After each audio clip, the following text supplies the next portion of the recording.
Because my goal is not to label people as addicts or alcoholics. Like, I just need that information to know kind of where to help starting to intervene. Like, Yeah. it's not about putting them in a category. It's when I find out where they're at in those uses, in those use stages, I can anticipate some of the struggles that they're going to have if they try to quit.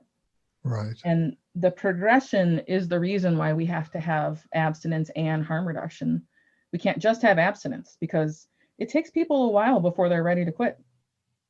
For some people, it happens in a moment and that's it for them. And for other people, one of my colleagues, he worked with me and became a therapist.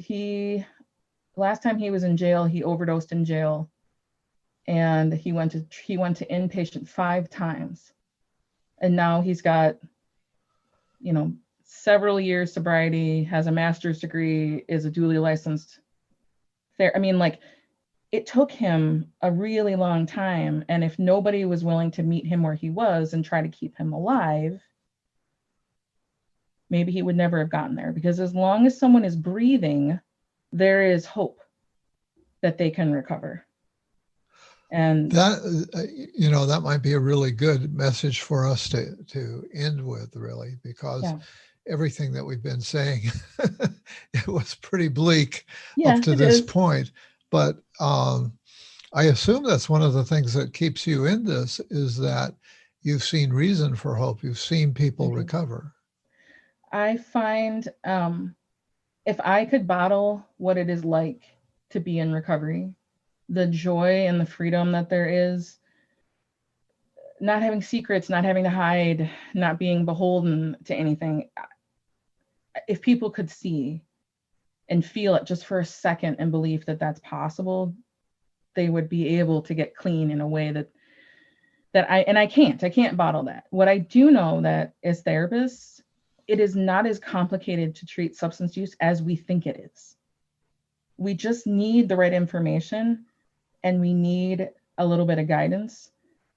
It's one of the reasons on the website, people can download a treatment planning tool that I made. It's free, to help case conceptualize, to say, all right, here's my client. This is what I'm worried about. What do I need to think about?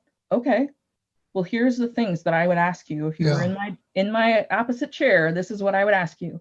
And here are the things to consider. I don't want our field and our therapists, our fellow colleagues, to be put off by thinking, oh, I didn't get trained in that, when people need us to know. And they don't, if I have 2 women right now who showed up for depression, and they have significant drinking issues.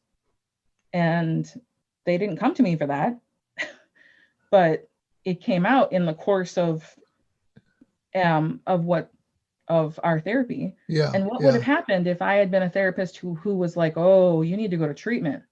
Both of them would have been like, I'm out. But Yeah. instead, I get to keep them, and I can help guide them to a place of freedom and hope from addiction.